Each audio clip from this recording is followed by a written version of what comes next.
Screen की चमक में बुझती किताबों की रोशनी। आज का युवा तेज है। उसकी उंगलियां बहुत तेज चलती हैं, लेकिन उसकी सोच कहीं ठहरती जा रही है। आज हमारे पास सूचनाओं की कोई कमी नहीं है, फिर भी समझ लगातार घट रही है। कारण स्पष्ट है।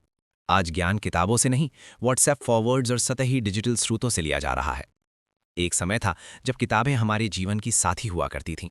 वे हमें केवल जानकारी नहीं देती थीं, बल्कि सवाल करना सिखाती थीं, सोच को गहराई देती थीं और हमें एक बेहतर इंसान बनाती थीं। लेकिन आज वही किताबें अलमारियों में बंद पड़ी हैं और हमारा दिमाग नोटिफिकेशन और स्क्रीन की कैड में चला गया है। आज का युवा 10 सेकंड की रील तो पूरे ध्यान से देख लेता है, लेकिन 10 पन्नों की किताब उसे बोझ लगने लगती है। क्यों?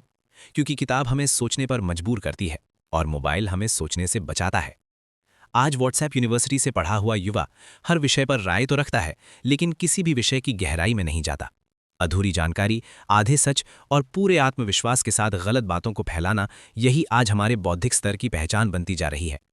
साथियों, जब किताबें पढ़ी जाती थीं तो मन में सवाल पैदा होते थे, और सवाल विकास की पहली सीढ़ी होते हैं। लेकिन आज जब केवल फॉरवर्ड पढ़े जाते हैं तो सवाल नहीं, सिर्फ राय पैदा होती है। राय बिना समझ के और समझ बिना मेहनत के। किताबें हमें धैर्य सिखाती हैं।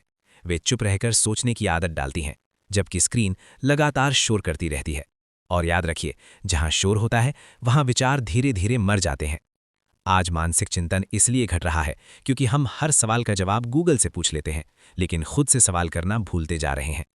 और जो युवा खुद से सवाल करना छोड़ देता है, वो धीरे धीरे भीड़ का हिस्सा बन जाता है, विचारक नहीं रह जाता।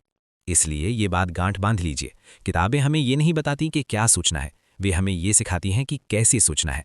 और जो समाज सोचना छोड़ देता है, वो समाज सिर्फ सूचनाओं का गोदाम बनकर रह जाता है, विकसित और विवेकशील समाज नहीं बन पाता।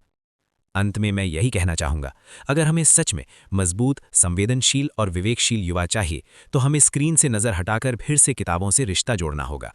क्योंकि किताबें केवल ज्ञान नहीं देती, वे इंसान गढ़ती हैं।